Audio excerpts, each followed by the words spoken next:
Vanessa, and I'm here with Jeff Timmons from 98 Degrees. Very exciting. How are you? I'm good. How are you? Thanks for taking the time to do this. I appreciate it. Thank you. Let's first talk about Men of the Strip, because that premiered in Canada last week.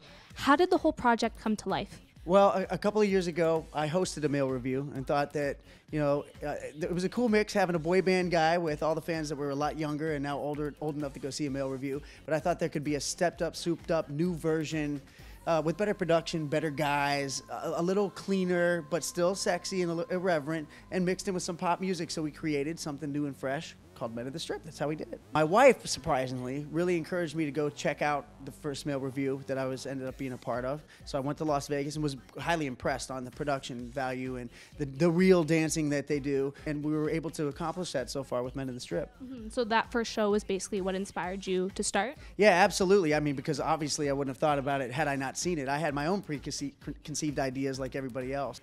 And I thought, wow, what a good idea. Do this. It's sexy, and it's time for something like this for girls.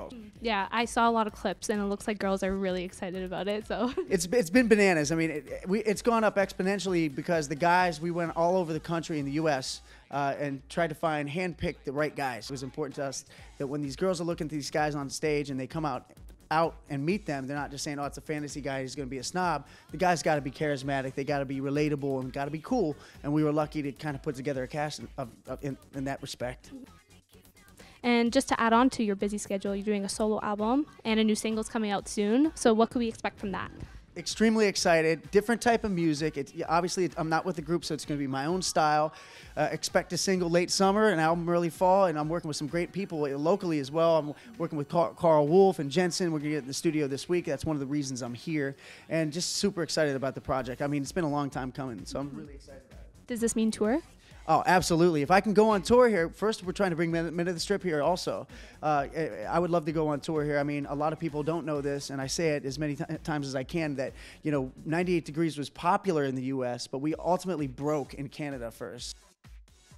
I saw on Twitter some girl had a cutout of 98 Degrees and was in bed with you. I don't know if you saw that. It was cool. She's a very dedicated fan, I guess. But yeah, and we love that too. A lot of people go, "Oh, isn't that scary? Isn't that scary?" No, I mean, if you get to the point where you have a cutout and then a girl in bed with your cutout, I mean, that's you're on your way to having some success, and we love seeing stuff like that. I looked at it, I was like. I mean, I had to really look at it because it was on my phone. I was like, is that us in bed with somebody? I thought it was like for a magazine or something. It was cutouts. Besides age, how has your fan base changed from 98 Degrees till now? I think the fans are a lot of our fans are in positions of power now. They run networks and they run radio stations, and they do they're editors of magazines. So when I go in now, after it being a few years since we were out, it's interesting to see. When I used to go into these places, I used to get really nervous. Oh, what are they going to think of us? Now the editors are like, oh, can we get a picture really quick? And I'm like, yes, you can, as long as you write an article about this. And it's very flattering, and to have been around and have been able to have some longevity in this business, as hard as it is, as you know. I'm very happy and never take it for granted. We all feel very blessed that we're still around. The fans are amazing. Perfect. Well, we're very excited for the new music. Thank you for talking with us today. Thanks for taking the time. Thank you. And if fans want to follow you, where could they do that? What sort of social media do you have? We have it all. Instagram, Twitter, Facebook, JeffTimmons.com, 98official, menofthestrip.com. Check us out there. Perfect. Well, thank you. And if you want more info on your favorite artist, go to BestFan.com.